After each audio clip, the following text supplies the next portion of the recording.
ლიტერატურული საღამომშვიდობისა სრულიად საქართველოს დღეს შაბათია 21 საათი, რაც იმის მაუწყებელია, რომ ტელეკომპანია ქართული საეთერო ბადეში თქვენ თვალყურს ადევნებთ ლიტერატურულ შემეცნებით გადაცემას ქუჯის დრო. გადაცემა, რომლის მთავარი მიზანი, იდეაფიქსი, ამოცანა, როგორც გინდა ისე დაარქვით, გახლავთ საქართველოში კულტურული, სახელოვნებო, ლიტერატურული პროცესების საინფორმაციო მხარდაჭერა, გაშუქება თქვენთვის საინტერესო მწერლების შეხვედრა და რიგ შემთხვევებში კი მათი შეხსენება. და ამ გადაცემის კიდევ ერთი ქვეტექსტი თავად ამ სახელდებაშია ჩამალული. როგორც იცით, ქართული ცნობიერების ყველაზე ესეთი ცოცხალი აქტი, რომელიც საქართველოს ტერიტორიულ მთლიანობას ეხმიანება, გახლავთ ზუსტადაც ქუჯი. ამდენად ჩვენ გსურს, რომ ლიტერატურა გახდეს ის სივრცე, ის ხედი, რომელიც უწინარეს ყოვლისა ადამიანებს დააბრუნებს ერთმანეთთან და შემდგომ უკვე ლიტერატურის ხაზით, ლიტერატურულ ღირებულებებით ჩვენ შეძლებთ აი ამ მთავარ ერთიანობის იდეას დაუჭიროთ მხარი. დღეს შაბათია 21 საათი, მე ამირან ჯანჯღავარ მისი წაყვანი და დღეს ყავს ორი ძალიან საინტერესო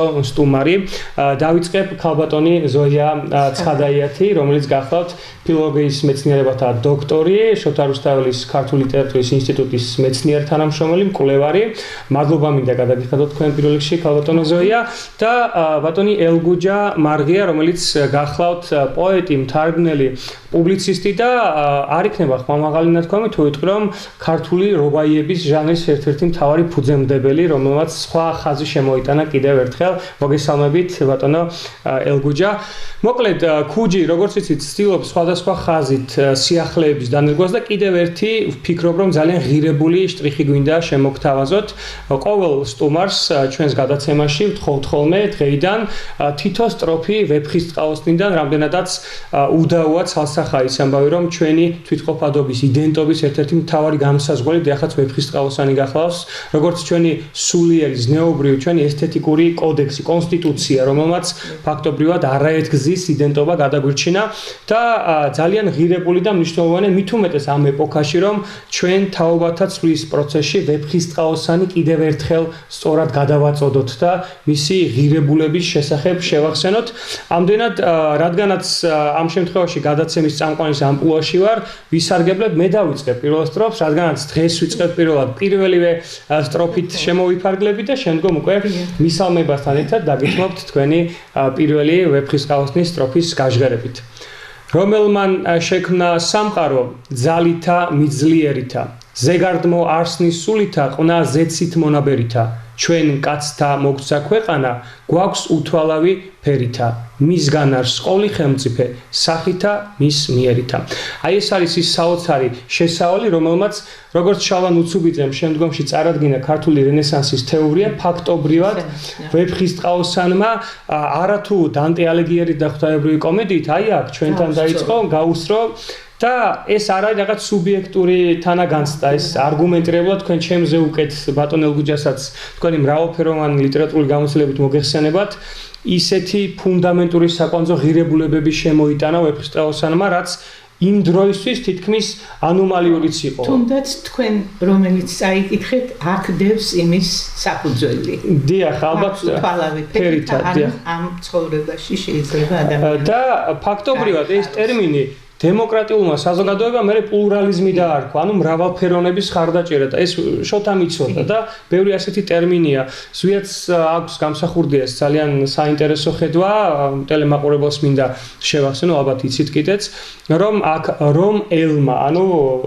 ზეგონის შექმნილ, ანუ ქმნადობის აქცია აქ მინიშნება და მოკლედ ცოტა გამირჩელდა საუბარი, მაგრამ ეს ესეთი ამბავია ძალიან ჭირს ხოლმე. ასე რომ ქალბატონო ზოია გისმენთ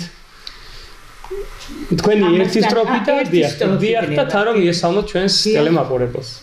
პირველ რიგში დიდი მადლობა მოწვევისათვის, მივესალმები ჩვენს მაყურებელს და რაც ბრძანეთ მეც გიერთდებით იქ ვეფხისტყაოსნის შეფასებაში და ვარც საკითხეს ამას წავიკეთე. ძალიან კარგი. ვარც საკითხეს ეგზონტურფა რამან ხშობათ ანად პირად. მიკვირს რად ხარ ეკლიანი, პოვნა შენი რად არს ძვირად, მან თქვა ტკბილსამ წარებპოვებს სჯობს იქმნების რაც აძვირად ოდეს ტურფა გაიაღდეს არავერდეს არცად შირად ძალიან დიდი მადლობა ძალიან ღრმა ფილოსოფიური ქვეტექსტები ისდევს ყველა ახლა დაველოდოთ ბატონ ელგუჯას მოგესალმებით კიდევ ერთხელ ბატონ ელგუჯა მოგესალმებით ძალიან სასიამოვნოა თქვენთან ერთად ყოფნა ეს კარგია ძალიან მივესალმები ამ თქვენს ინიციატივას იმიტომ რომ ჩვენ საზოგადოებას შევახსენოთ რუსთაველი მომავალ თაობას და პირდაპირ მე მეხება ახლა ბევრი თქვა შეიძლება უცებ გამახსენდეს მაგრამ რაგი რუსთაველი ხანდახან მოშაირე არ აქვიან ვერასიტყვის ვინც აგრძელადო გვეუბნება მე როგორც ამ შემთხვევაში თქვა დროვაისტი რომელმაც აირჩია ეს მიმართულება წავიკითხავ იმ სტროფს რომელიც ამართლებს ამ ჩემს ასე ვთქვათ პოეზიას ამ შემთხვევაში გისმენთ შაირობა პირველადვე სიბრძნისა ერთი დარგი საღმრთოდ გასაგონი მსმენელთათვის დიდი მარგი კვლავ აქაცა ამების ვინცა ისმენს კაცი ვარგი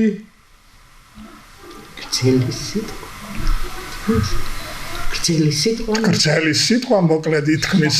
შაირი ამად კარგი აი ზუსტად ის ტრიქონი დამავიწყა რომელიც უშუალოდ მე მეხებოდა მაგრამ არა თუმცა ეს ხდება იმიტომ დავეკითხე ის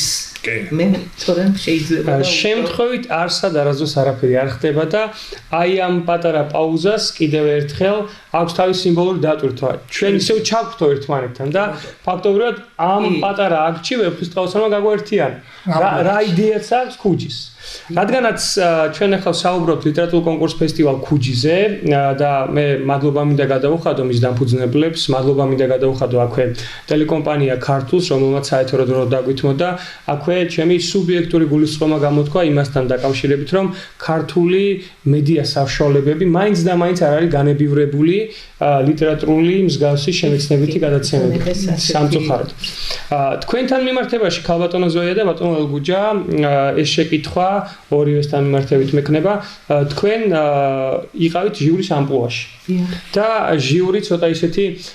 ანუ ჟიურის სამუშაო პროცესი რომელიც კულისებს მიღმა მახსენდება თაგორს აქვს ესეთი თქმა რომ ღრუბლები ავსებენ მდინარეებსო და შემდგომ უკვე მთათა მიღმა იმალებიანო და ხშირად ჟიურია ის მთავარი საკვანძო ასე ვთქვათ შემადგენლობა რომელიც ამ კონკურსის ხარისხს მის ობიექტურობას განაპირობებს რაც ქუჯი საკმაოდ უკვე მერვე წელია პოზიციონირებს ლიტერატურულ კონკურს ფესტივალებში და საკმაოდ ისეთი მაღალი სანდოობა აქვს მაინტერესებს ჟიურის ამპლუაში როგორია სამუშაო პროცესი თქვენ ძალიან დიდი კვლევა გაქვთ მე-20 საუკუნის ქართული ლიტერატურის შესახებ და იმასთან მიმართებით ხა ახალ ტექსტებს რომ აკვირდებით რა პროგრესი გვაქვს სად ვართ იქნება რეალურად ღირებული აი თქვენი შეფასება ქალბატონო ზოია ბატონო ელგუჯა მაინტერესებს ჟიურის ამპლუიდან სამუშაო პროცესი და შეფასება ტექსტებთან მიმართებით ბატონო მოგახსენებთ ჯერ ვკითხულობ რაც შეიძლება ვთქვათ პოეზიას პირველ ყოვლისა იმიტომ რომ მაინც მე ვითვლები როგორც მე-20 საუკუნის პოეზიის კვლევარის კვლევარს აი ასე ამდენად ახალგაზრდები ძალიან საინტერესოა ყველა თაობა აი აქ ახლა საგანგებოდ წამოვიღე 10 წლეულების მიხედვით არის მე-20 საუკუნის ლირიკა ოღონდ 40 წელი გავაკეთე მე იმიტომ რომ ეს ამ საუკუნის დასაწყისში პატარა გრანტი იყო მაგას ეძახდნენ დახმარებას ფაქტობრივად რაღაცა ისეთი მიზერული მაგრამ მაინც კარგი და ის გაგვინაწილეს ამის მიხედვით სამუშაო ყოველი 10 წლეული მე მომცეს 30-იანი 40-იანი დანარჩენებს ასე და ვერავინ არ და ვერ გააკეთეს ხელფასები გაყინული იყო გრანტი გაყინული იყო ყველაფერი ისეთი დროა ჩამოქებული და მე გავაკეთე დიდი ენთუზიაზმით ჩემი საქმე იყო ამას ველოდებოდი იმდენი წელი იქ რომ მუშაობდი და ველოდებოდი თქვენ იტყვით რას უცდიდი რა გიშლიდა ხელს ცოტა ეს იყო რომ იმ დროში აი იმ საუკუნეში სანამ ეს გათავისუფლებამდე ასე ვთქვათ ამ თავისუფლება 90-იანი წლებიდან უკვე მოიტანა სხვა მიდგომა კერძოდ ის რომ მანამდე ვთქვათ გააკეთებდა ვიღაცა ტიციან ტაბიძეს შენ ვერ შეეხებოდი თამამად ყველას თითქოს აი პრივატიზებული იყო ეს და მით უმეტეს როცა შენ ხარ უმცროსი ხარ ახალგაზრდა ვერ ბედავ რომ მაგრამ ამ საუკუნემ ამ თავისუფლებამ მოგვცა იმის საშუალება რომ გააკეთე და ხარ თავისუფალი ოღონდ გააკეთე ეს დიდად სასიამოვნო იყო ჩემთვის გავაკეთე ჩემი 30-იანი 40-იანი და 70-იანი და 80-იანი რომელიც სხვას უნდა გაეკეთებინა მაგრამ არა და ასე გამომივიდა 40 წელი 4 ათეული წელი მოვაყოლეთ იმას რომ როგორია ახლა მდგომარეობა ხო აი ეს 10 წლეულები ახლა რაც იყო წინა ის ქალებს მოდი დავიწყებ ცოტა ისეთნაირად ქალები თითზე ჩამოსათვლელია არ არიან და ახლა ამ მაშინ ქალების მთელი ნაკადია ასე ვთქვათ და საკმაოდ საინტერესო და ნიჭიერი ქალები მე მიმაჩნია რომ ამ დროებამაც მოიტანა ეს არა მხოლოდ ის რომ ახლა გამოჩნდნენ თქვათ ბევრი უთუოდ იყვნენ ალბათ მაგრამ რაღაცა ქალების კომპლექსი ახლა ეს მოკლედ რომ იტყვი შეიძლება დამაჯერებლობა არ კონდეს ვრცლად საუბრის ის რომ იყოს მაგალითებს მოვიყვანდი ალბომები იყო მე გამიგია და თქვენც ალბათ ლექსები ალბომებისთვის. აი იმ ალბომებში ალბათ რამდენი კარგი ჩაკარგულა. დღეს ალბომი არა, აგერ ინტერნეტში არის ციფრული სივრცეა, გამოქვეყნება წიგნების ადვილია და რაც მთავარია შინაგანა თავისუფალია ქალი. პირველ რიგში მე ვამჩნევ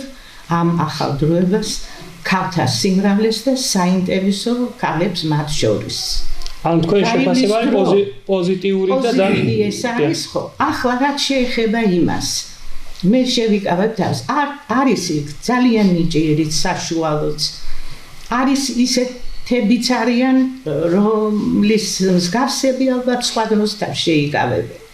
მაგრამ ეს ერთგვარად კარგიც არის ეს თავისუფლება 900-იან წლებში რუსულ ლიტერატურაზე წერდნენ ახალი საუკუნე რომ დადგა მე-20 საუკუნე მოზღვავდა პოეზია მერე დრომ დახვეწა ის დაიყვანა თავის დონემდე ახლა სად იქ რომ იქნებოდა და სად დღეს შეგიძლია დაწერდა საღამოს Facebook-ზე დადებდა ლექსი დასულია უკვე. ბოდიში ჩაგიკითხებით. ამ ტექნოლოგიურმა ეგრეთ წოდებულმა პროგრესმა, რომელიც ჩემი დაკვირვებით რიგ შემთხვევაში პირიქით რეგრესის მომასწავლებელია, წერის კულტურაში, რაიმე ან ამ გახსნილობამ, რა თქმა უნდა, ღიაობა, სიახლეებისთვის მზაობა აუცილებელი პირობა. დიახ.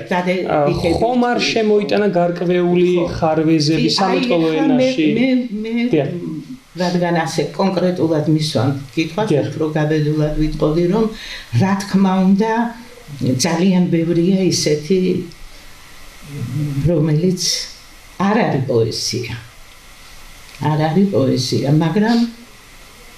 ვერ აკრძალა არ არსებობს ასეთი კრიტიკა რომ ახლა კრიტიკას თქვათ დიდი ის არ აქვს რა უნდა თქვა ერთადერთი ის რომ დაუკვირდეს თქვათ ვინც აკეთებს ვისაც გამოაქვს ლექს ცოტა მარტო დაწერა კი არა მერეც უნდა რაღაცა ცოტა ხანს რაღაც დადება შენ თვითონ იყავი კრიტიკოსი ამისი და როდესაც ნახავ რომ დაჯერებული ხარ ჯობია მაშინ გამოტანა ძალიან საინტერესო რჩევაა და ალბათ ჩვენი ახალგაზრდები ვინც ლიტერატურულ საქმიანობას აპირებენ ვფიქრობ რომ ხედულობაში მიიღებენ იმიტომ რომ დურობის აყოლაც ხო რაღაცა გვაქვს ეს ცოტა არ მინდა ეს ტერმინი სუბიექტურად მივიღო თუმცა ერთგან მაქვს ტარიელ ჭანტურიასთან ამოკითხული ძალიან საინტერესო ჩანაწერების დღიური აქვს სადაც ასე ქვია მგონი დინოზავრებიდან დიზაინერი და იქ ერთგან აი ამ წიგნში მაქვს ესენი ძალიან მიყვარს ამ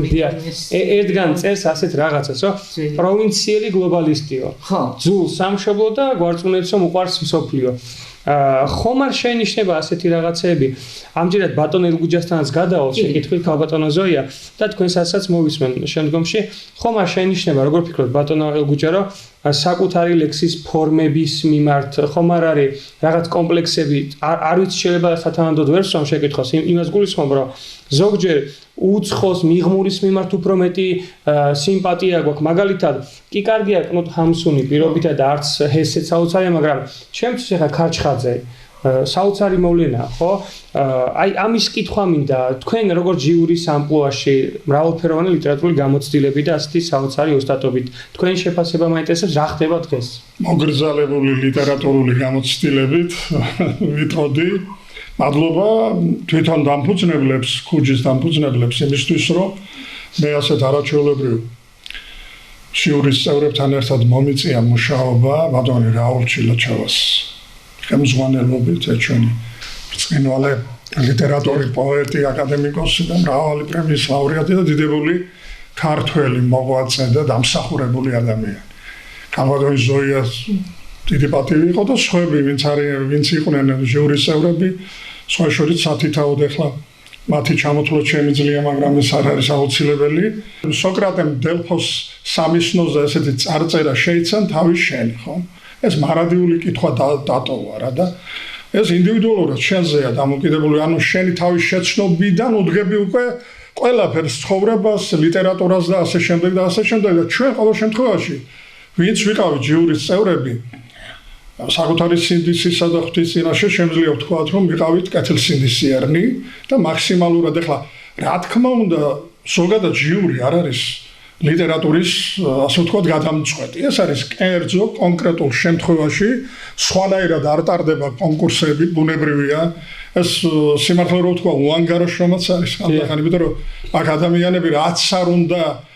შენ ობიექტური შენი ობიექტურობა ამ შემთხვევაში მაინც სუბიექტურობაა ხო სუბიექტურად უდგები შენი კრიტერიუმებით და ზოგადი კრიტერიუმები თქვათ ახლა ლიტერატურის რაც არის საერთო ჯამში ესე ძალიან რთული საკითხია და შორს აგვიყვანს იმიტომ რომ დღემდე მსჯელობენ ამ თემაზე და ლიტერატურათმცოდნეები კრიტიკოსები და ვერ მისულან თქვათ დასკვნამდე რა კრიტერიუმებით უნდა ფასდებოდეს ლიტერატურა და თქვათ კონკრეტულად პოეზია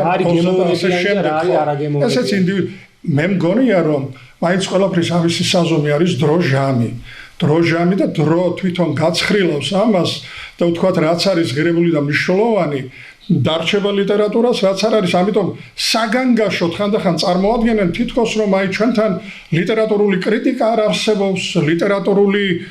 პროცესები თითქოს მკვდარია არა ბატონო მე ასე არ მივიჩნევ დღევანდელი ჩვენი ლიტერატურა და ზოგადად ჩვენი კლასიკა აგერ ქალბატონი ზოია დამეთანხმება რომ თვალს უსწორებს მსოფლიო ლიტერატურას თამამად მე განვიცდი ერთ ამბავს რომ დღემდე ქართული ვთქვათ ნიმუში აი პოეტური იქნება თუ პროზაული არ არის ვთქვათ მარკეტინგის თვალსაზრისით მაინტერესებს ჩვენი ქვეყნისთვის იქნებოდა ეს საინტერესო აი ნობელს ნამდვილად იმსახურებს და ყველა პრემიას მსოფლიოში რაც არის. ჩვენ ახლა ამ ნობელითაც მოგეხსენებათ რომ დღეს ძალიან პოლიტიზირებულია და თქვათ ისეთი ავტორებია ნობელიანტები, აი მაგალითად ისეთი ცნობილი ავტორი ფოლკნერი ამბობდა რომ კაზანძაკის ეკუთვნის ნობელი და არამეო ისეთ თავმდაბალი ადამიანი იყო ფოლკნერის ნობელიანტია და ძალიან ბევრი ავტორი შეგვიძლია ჩვენ დავასახელოთ და ამ თვალსაზრისით ქართული ლიტერატურა დღეს რომელიმე ჩვენი ახლა მე შემიძლია ჩამოვთვალო მაგრამ არ ვიტყვი ამას ახლა კონკრეტულად არ დავასახელებ მრავალი ავტორი იმსახურებს ნამდვილად თამამად შემიძლია ვთქვა ნობელის პრემიაზე ეს იქნებოდა ჩვენი ლიტერატურისთვის სასარგებლო კი არის მცდელობები ეცნობიან ჩვენს ქართულ ლიტერატურას მაგრამ ეს ვაში წვეთია იმიტომ რომ მე მოვხვდი ერთხელ უცხოეთში და ვეძებდი ჩვენს თარგმანებს იცით ჩვენს კლასიკას და რაც არ უნდა ასე ვთქვათ გული გვტკიოდეს მე ვერ ვიპოვე ჩვენი კლასიკური ნაწარმოები იმ უზარმაზა წიგნის მაღაზიაში რომელსაც ქვია ბრენდი ნობლი და ვთქვათ რაღაც სახელი ამას არა აქვს არსებითი მნიშვნელობა სადაც სხვა მასალა იყო ვთქვათ და აბსოლუტურად სოფლიოს ყველა თუნდაც ვიტყვი რუსული კლასიკა წარმოდგენილი იყო მაღალ დონეზე და ამ დროს ჩვენი ავტორები ვთქვათ მე იქ ვერ ვიპოვე და გული მწყდებოდა რომ ჩვენ გვაქვს შესანიშნავი ლიტერატურა მაგრამ ამ კუთხით ბევრი სამუშაო და ზუსტად ეს ნობელი იმიტომაც ვახსენე ეს არ არის გადამწყვეტი თქვათ, მაგრამ ჩვენი ლიტერატურისთვის მცირეერი ვარ ჩვენ ატარა ქვეყანა ვარ ძალიან წარმოაჩენდა ჩვენს კულტურას ზოგადად და ჩვენს ლიტერატურას და მე ვისურვებდი მომავალში რომ ვინმე დამსახურებულად მიიღოს ეს პრემია რომ ისევ ჩვენს საქმეს ჩვენს ლიტერატურას მოიმსახუროს ეს ნამდვილად გამიგრძელდა უკაცრავად არა პირიქით ძალიან საჭირო ასე ვთქვათ შეხსენება იყო და მე თქვენ პათოს გავაგრძელებ არ ვიქნები სუბიექტური არც ხმამაღალი თუ ვიტყვი ევროპული კულტურის ცნობიერების ინჟინერიაში ანუ ამ ფორმირების პროცესში ქართულმა სიტყვამ ვეფხისტყაოსნიდან რომ დავიწყოთ ისევ და ისევ ძალიან დიდი ასე ვთქვათ კონტრიბუცია თანამონაწილეობა შეიტანა და სამწუხაროდ რიგ შემთხვევებში უფრო ჩემ თაობაში და ახალგაზრდებში ესეთი ტენდენციაა რომ რაღაც გვერდცხვინებასავით ხმამაღლა საუბარი ამოდენა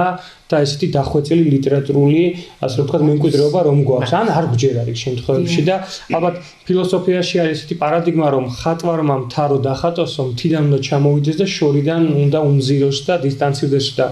არ ვიცი ალბათ ზოგჯერ საჭიროა აი დისტანცირება ამ პროცესებიდან ცივი გონები დაკვირვება რომ მიხვდე მართლა რამხელა ლიტერატურული მემკვიდრეობა გვაქვს ჩვენ ხალბატონო აი ერთი ასეთი შეკითხვა მაქვს თქვენ ფაქტობრივად გარდა იმისა რომ მე-20 საუკუნის პოეზიას ცოცხლად იკვლევდით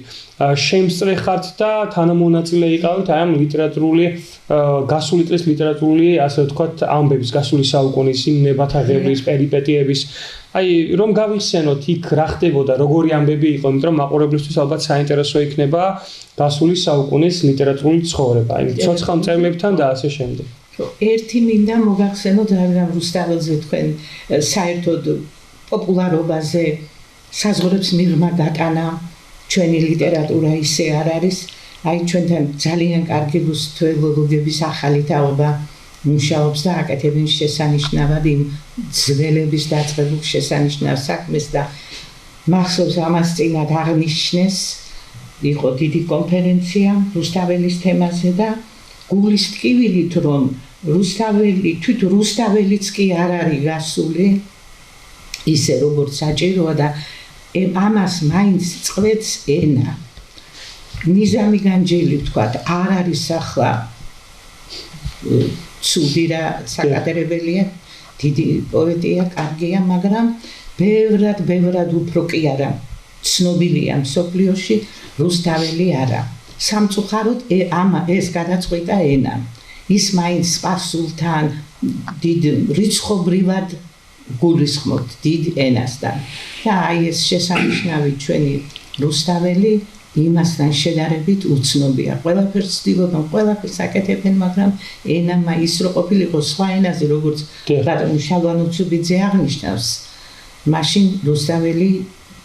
რუსთაველი დაიწყებოდა რენესანსიო აი ასეა რა შეიძლება კონკრეტულად თქვენს კითხვას როგორ იყო ლიტერატურული ურთიერთობები ხომ მე მოდი ვიტყვი იმას აი ვისიც შემსწრე ვიყავი მოკლედ ესე იგი ძალიან დიდი ის იყო ინსტიტუტი მრავალრიცხოვანი იყო ვერ გეტყვით რომ ახლა ყველა ერთნაირად მუშაობდა ყველა ერთნაირად აკეთებდა მაგრამ ძალიან აი გულისხმიერი და ძალიან საინტერესო მეცნიერები იყვნენ. დავიწყებდი თქვათ იოსებ მეგრელიძე და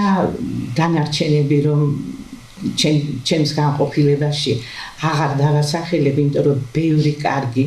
ისეთი კარგი ნაშრომები დევს, მიუხედავად იმისა, რომ დრო იყო არათავისუფალიო, არა ისეთ დეტალურად არის და გამოწვლილით არის ლიტერატურა შესწავლილი, მე ვთქვათ, ვურჩევდი თანამედროვე მკვლევარებს, არ იფიქრონ, რომ ის ძველია და დრომოჭმულია და რაღაცა. იქ იმდენი კარგი რაღაცა დევს იმათ ნამუშევრებში. მე-19 საუკუნე ცალკე მუშაობდა ურთიერთობათა განყოფილება იყო ცალკე მუშაობდა ევროპის ლიტერატურა და ჩვენი ლიტერატურა. მე-20 საუკუნე ცალკე ფოლკლორი და იყო და არის ძალიან კარგი შრომები იმ საუკუნის მე-20-ას ვიტყვი მე. მე-20 საუკუნის მოღვაწეთა ოღონდ დაწყებული ძველიდან სულიერო ლიტერატურიდან ბოლომდე ყველა განყოფილება ძალკე იყო. ისე ქალბატონო ზოია, ურთიერთობები როგორ იყო? გულისხმობ ეს კლასიკური ადამიანური ფაქტორია, ეს შუღლი. ურთიერთობები აი პირველი ვთქვათ, რამაც მე პირადად დიდი კმაყოფილება განმაცდევინა, ცოტა ისე ნათქვამია, მაგრამ რითაც კმაყოფილი ვარ ძალიან, ეს არის რომ ამ თავისუფლებამ,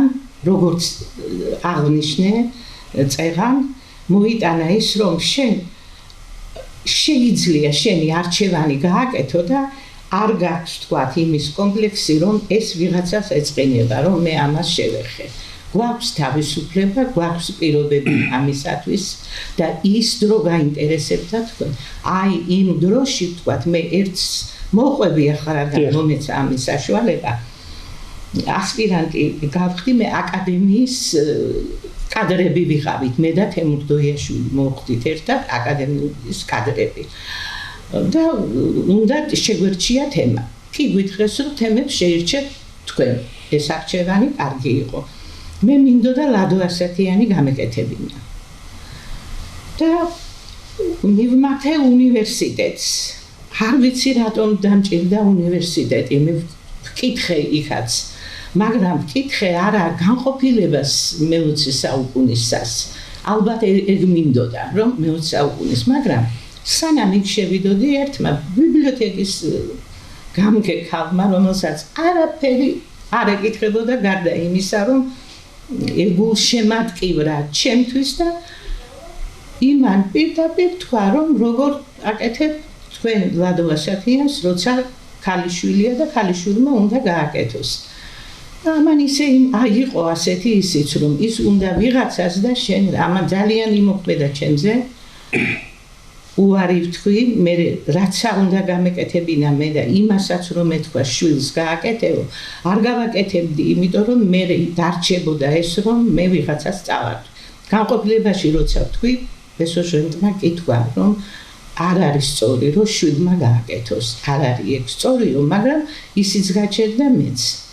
თქვენი საბოლოო ნაშრომი ამ შემთხვევაში რა? ჩემი აი ის ჩემი ტკივნეული თემაა და ამიტომ ვიტყვი. მაშინ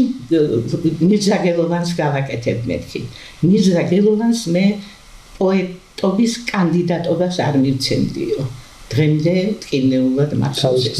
არადა მირზა ისე კარგად ჩანდა მაშინაც. დაიცვა მირზაზე სხვა მაშინ. ოღონდ სხვა განყოფილებაში და სხვათა შორის დიდი უსიამოვნება შეხვდა. მირზაგელოვანი ძალიან კარგი პოეტია, ასე. და მე არ ვიტყვი, რომ სხვისი არჩევანი იყო ირაკლი აბაშიძის პალესტინა, აი ის მონაკვეთი ავიღე, დავიცავი ესეც, მაგრამ არა ბესოჟრინტის ხელში, ბესოს ჯერ ერთი საშინლად არ იყო მისი საქმე ეს. და მე გარდაიცვალა და სხვასთან გავაკეთე ეს ჩემი, მაგრამ მე ლადო ასათიანის მაინც მერგო ჩემი მითარა ინსტიტუტში მე მომიწია ლადო ასათიანის პორტრეტის გაკეთებამ ჩვენ ლიტერატურის ისტორიას რომ ვუწოდებდით, აი ახლა მე-20 საუკუნის ქართული ლიტერატურა ეს არის უკვე მეოთხე ტომი გამოდის ახლა და გაგრძელდება ასე 10 ტომია ჩაფიქრებული. აი აქ არის ლადო ასათიანის პორტრეტი, აქ კარგი კიდევ ლადო ასათიანი, როგორც რეპრესირებული ისე ეს არის ბოლშევიზმი და ქართული ლიტერატურა 1921 წლიდან დავიწყეთ, 1956 ჩათვლით გაკეთებულია და მესამე ტომს ვაკეთებთ ახლა ამ რეპრესირებულშიც მოხდა. და აი წინააღმდეგობა ვთქვით ჩვენ იყო წინააღმდეგობა რა თქმა უნდა. თუმცა ამ გამოწვევების, ამ გარკვეული ცენზურის ზეწოლის ნეხის მიუხედავად, როდესაც არსებობს შინაგანი ის ენთუზიაზმი, мотиваცია, ჩვენ ახლა ვხედავთ აი ამ შედეგებს. თავისუფლებამ აი ეს მოიტანა, რომ თუ კი რამე მე სურვილი მქონია და მიფიქრია აი ეს გავაკეთო და იმ დროში ვთქვათ ყოფილვარ უკან დახეული, იმიტომ რომ ამას ისაკეთებს, ახლა არა, ახლა ვაკეთებ თავისუფლად და კიდევ ძალიან დიდი მადლობა. რომ აი ახლა უცხოეთშიც გვაქვს საშუალება დაბეჭდის. ჩემი მაგალითად რამდენიმე უკვე მაშინ ბირმინგემი, კემბრიჯში ახლა დაიბეჭდა ანა კალანდაძე საუკეთესო იმაში ინგლისში საუკეთესო გამოცემა არის ქართული ლიტერატურა და იქ შედის ანა კალანდაძე ჩემი, ასე რომ ძალიან დიდი მადლობა თქვენ კიდევ ერთხელ. და იმ დროში მაინც კარგით დავამთავრებ, იმით როგორც დავიწყეთ, ბევრი აკეთებდა კარგად და მე მათ ხსოვნას პატივს ვცემ. და აქაც გვაქვს ინსტიტუტის რეპრესირებული თანამშრომლები, მე ასეთი რაღაცა ჩავიფიქრე და გავაკეთეთ. ძალიან ბევრი ყოფილა ჩვენს ინსტიტუტში რეპრესირებული ყოფილას, იმიტომ ვამბობ, რომ თითოეულ როლაზე ვიცოდით. ერთზე გიორგი კალანდაძეზე შესანიშნავ პიროვნებაზე, მეორე პროფესორმა დავით ევზაძემ მიჩურჩულა ეს კაციო ციმბირიდან რომ ჩამოვიდაო 40 კილო იყო, მაგრამ ჩვენ იმ დროში აი თავს ვერ ვაძლევდით უფლებას გვეკითხა რა იყო, როგორ იყო, რა განიცადა, იმიტომ რომ თვითონ ისინიც იყვნენ ჩაკეტილები და ამ თემაზე არ საუბრობდნენ, ჩვენ მით უმეტეს ისე წავიდნენ ამ ქვეყნიდან, რომ ის ჩვენ მათ გვერდით ვიყავით და რეალურად არიცნობდით მათ სულის შინაგან ვიცნობდით და ვიცოდით, იმას ხომ არ ვეკითხებოდით და თურმე რამდენი რეპრესირებული ყოლია და აი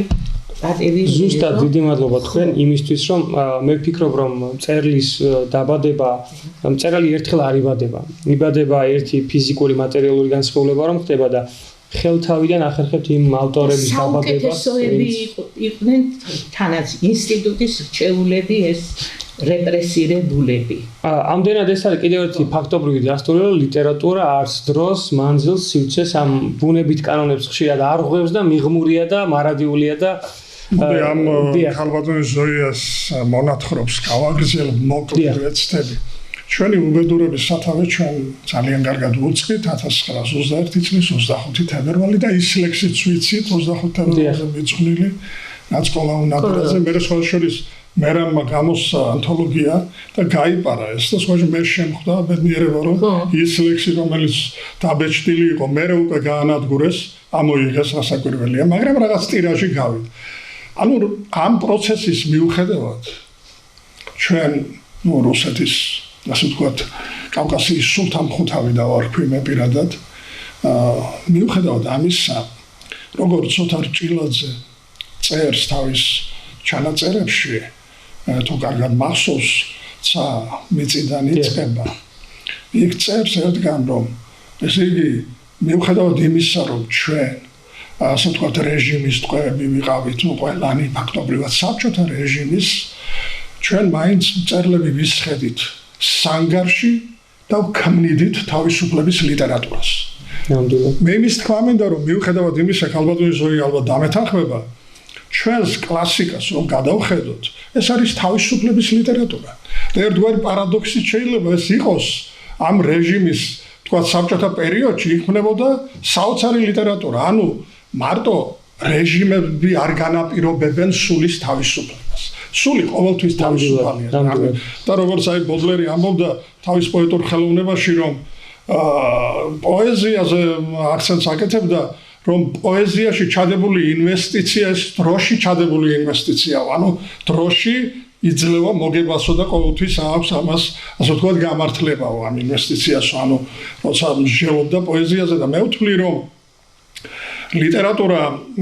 ყველა პერიოდში შეიძლება იყოს თავისუფალი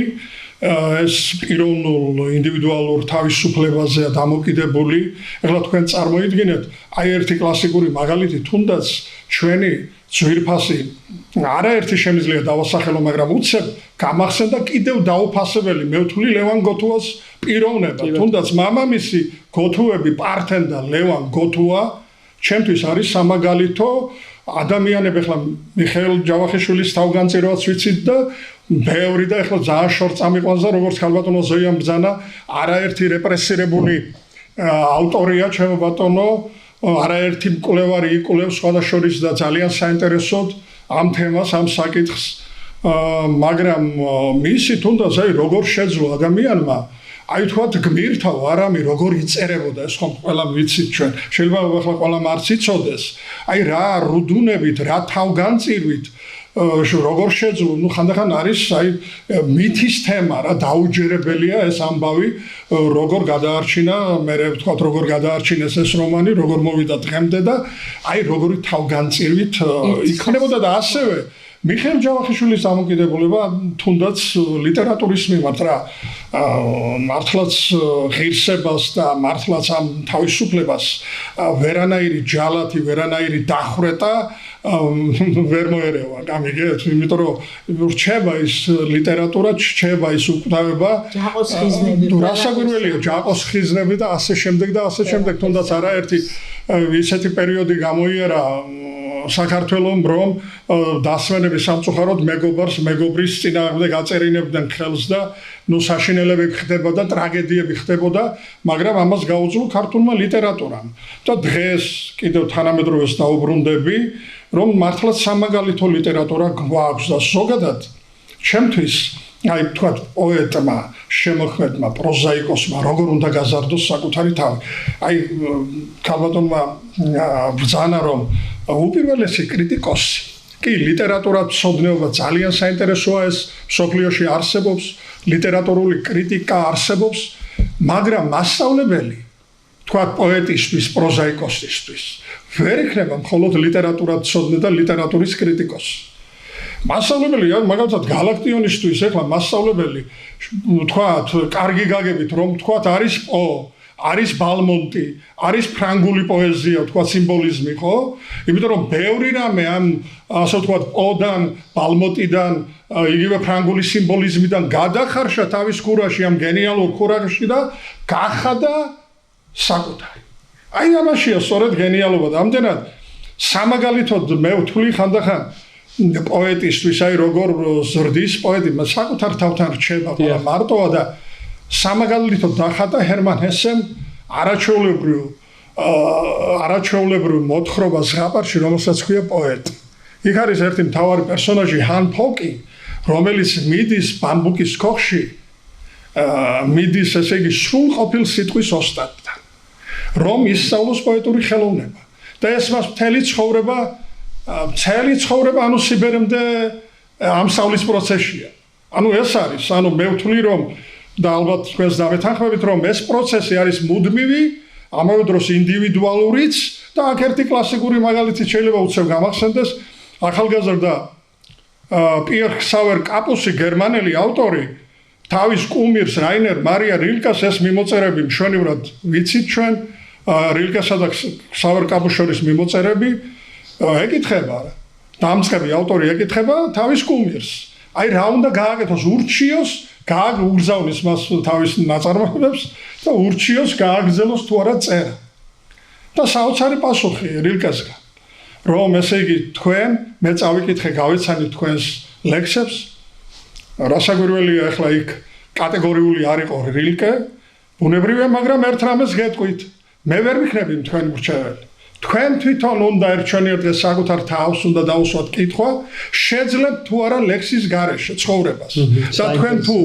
საკუთარ თავს ასეთ პასუხს გასცემთ რომ მე ვერ შევძლებ აი მაშინ გააგრძელეთ წერა ეს იყო ასე ვთქვათ მოკლედ რო ვთქვათ და საერთოდ ზოგადად რო არ გამიგრძელდეს იმიტომ რომ შეგვიძლია ჩვენ დროც არ გვეყობა ამისთვის აი ეს იყო პასუხი ამიტომ რომ ყველა ზრდის ინდივიდუალურად საკუთარ თავს თვითონ ხვდება მე მგონია ნიჭიერი ავტორი რა არის საინტერესო რა არის მნიშვნელოვანი მის შემოქმედებაშიც და ზოგადად ერთ რამესაც ვიტყვი ყოველთვის ვიმეორებ ამას შეიძლება ახლა თქვენს ბრძანეთ ჩემზე ძალიან აღმატებულად და მადლობა მაგრამ მე მოგზაურებული ადამიანის პოზიციიდან ვამბობ ყოველთვის და ვიმეორებ მაზორ ერქომაიშვილის ამ ფრთიან გამონათქვამს რომ შენ შეიძლება გენიოსი გიწოდონ ამაში არ არის პრობლემა მაგრამ ეს თუ შენ დაიჯერე აი ეს აქ უკვე ჩდება პრობლემის საკითხი ამიტომ მე საკუთარ თავსაც ვეუბნები ამას და ყველას ვთხოვ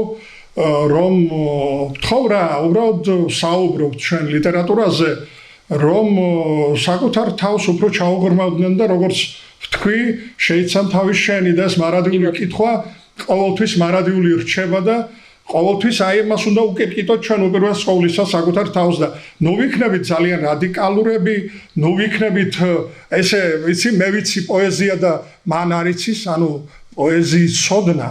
ეს არ არის ადვილი თემა და ვერავინ ვერ იტყვის გადაჭრით იმას, რომ მან იცის პოეზია და არა სხვა. აბსოლუტურად გეთანხმებით. რომ იცის პოეზია, მე ვთვლი, რომ ყველაზე საუკეთესო მცოდნე პოეზიის არის დრო, ჟამი, რომელიც ასე ვთქვათ გამოავლენს უთუოდ ვინ არის ღირსი და ვინ არ არის ღირსი. პატარა რეპლიკასავით მეც მინდა ჩემი ემოციური ამბავი, იმდენად ცოცხალი, სურნელოვანი და თავისუფალი ჰარმონია ახლა ჩვენთან. მახსენდება ნიჩე წერდა ერთ თავის სტატიაში, რომ ხელოვნება არსებობს იმისთვის, რომ რეალობამ ადამიანი არ გაანადგუროსო. ანუ არა მხოლოდ ფიზიკური, სულისმიერი გადარჩენის ცოცხალი გზა. მახსენდება ასე თუ სწორად მახსოვს კორტასარს ერთ-ერთ ინტერვიუში ეკითხებიან ყველაზე ესე ტრივიალურ, ბანალურ შეკითხვას, რომ რა არის ბედნიერება. ასე ლაკონიურად და მკაფიოდ პასუხობს. ბედნიერება ეს არის ინდივიდის საკუთარ თავთან შეთანხმება. აი ეს პროცესია, რომელიც ლიტერატურულ ცხოვრებაში უფრო ისეთი ეფექტიანია, უფრო ნამდვილი, ავთენტურია და ბოლოს ჭილაძის ცხოვრების ერთი საოცარი ხედვა ხა სიცოცხლე და ცხოვრება ერთგვარი სინონიმებივით ჩანს, თუმცა მისი სარჩული ქვეტექსტის სულის ხმა სულ სხვა არის, ხო და ერთგან წეს ჭილაძე რომ დათუ სამყარო სიცოცხლეს აძლევს, ცხოვრება უნდა შეძლოს თავადვეო და ლიტერატურა გვეხმარება ამაში, რომ ჩვენ ვიცხოვროთ და ჩვენი ცხოვრება უფრო მეტი იყოს ვიდრე სიცოცხლე. ქალბატონო ზოია, თქვენს მომავალ გეგმებთან, წიგნებთან, შრომასთან დაკავშირებით საინტერესო იქნება მსმენელებისთვის. მაგას შევამოკლებ ერთ სასიამოვნო ფაქტს ვიტყვი, რადგან ლევან გოთუაზე იყო ეხლა საუბარი. მეხუთე ტომში ეს არის მესამე, მეოთხე უკვე მზად არის და მივიღებ და მეხუთე ტომში ლევან გოთუა იქნება მთლიანად მონოგრაფია. ლევან გოთუას თავგადასავალი როგორც რეპრესირებულისა, აგერ ამ წიგნში. ბევრის გახსენება შეგვეძლო, ქალბატონ ზოია, უბრალოდ სამაგალითოდ ლევან გოთუა უცებ გავიხსენეთ, თორემ ეს დრო არ გვეყოფა ჩვენ და მგონი 5 წელი აკეთებდა ჩვენი თანამშრომელი ლევან გოთუა ძალიან კარგად და აი ეხლა იქნება ეს ძალიან კარგი სასიამოვნოა ნამდვილად. და რაც შეეხება გალაქტიონი, ვთქვათ, იმის განსავლობდა ამის პოეზიაზე, რა ქმნის კარგ პოეზიას, კარგ მწერლობას, გალაქტიონმა ორი სიტყვი თქვა ნიჭი, ზამიკო ნიჭი. კი ბატონო. მაგრამ ნიჭს მერე უნდა როგორც ძალეთ, რა თქმა უნდა. მუდმივი პროცესი წორთნის და ნიჭს მერე უნდა. ასე ვთქვათ, საკუთარი თავის ძიების და აღმოჩენების გზა. ახლა ვაგრძელებ ლიტერატურის ისტორიაზე მუშაობას და ძალიან კარგი წარმატებებს გისურვებთ და ცალკე გოცემდა იქ რედაქციო ისავა ყოველ წელს თითო პოეტს ავირჩევთ და ყველაფერი კეთდება იმ პოეტის შესახებ. ცალკე იცემა ლექსი. მადლობა თქვენ აი ამ ძალიან საინტერესო ექსკურსიისთვის, საინტერესო პასაჟებისთვის, იმ შრომისთვის და კვლევებისთვის, რომელიც ჩვენი ლიტერატურული მემკვიდრეობის მრავალფეროვნების კიდევ ერთი ფაქტობრივი დადასტურება და ჩვენი გადაცემის ბოლოსთვის ბატონო ილგუჯა ჩვენ საწყის ეტაპზევე ხაზგასმით ვთქვით, რომ ქართული რობაიების ეს განსაკუთრებული ხაზი შემოიტანა თქვენმა ტექნიკამ, რიტმმა, მელოდიამ და მგონი არ უნდა დავტოვოთ ჩვენი ტელემაყურებელი აი ამ სამო ამბის გარეშე. გთხოვთ რომ გაგვიზიაროთ. თავდაუხრელის რობაი, ასე ქვია. აგაგი წერეთელმა 1894 წელს საქართველოში ჩამოსულ იმპერატორ ნიკოლოზ მეორესთან შეხვედრაზე უარი თქვა იმ მოტივით, რომ ჩემი სამშობლოს დამყრობელს თავს როგორ დაუხარავ, თავი როგორ დაუხარავ. თავს არ უხრიან პოეტები იმპერატორებს, რადგანაც სკიპტრა ღირსებაზე ვერ იბატონებს. ძალით ღირსებას დამყრობელიც ვეღარ წაგართმევს. თუ კი მას ნებით არ დათმობ და არ მიატოვებ, ნაძრახ სიცოცხლეს, სიკვდილის ჯობს უფლის ნაშობო სახელოვანი, სიტყვაც საქმეს არ დააშორო. ხდება მიწაწყალს ღირსეულნი ეწირებიან, ხოლო უღირსებს სანავარდოდ რჩებათ სამშობლო. ძალიან დიდი მადლობა ამ ღრმაფილოსოფიური ამბისთვის. დღეს ჩვენი სტუმრები იყვნენ ბატონი ელგუჯა მარგია, ქალბატონი ზოია ცხადაია. ეს ლიტერატურული შემეცნებითი გადაცემა ქუჯის დროა, რომელიც ყოველ შაბათს 21 საათზე ტელეკომპანია ქართული საეთერო ბადეშია. მე ამირან ჯანჯღავა, ასე რომ დაგველოდეთ მომავალ შაბათამდე.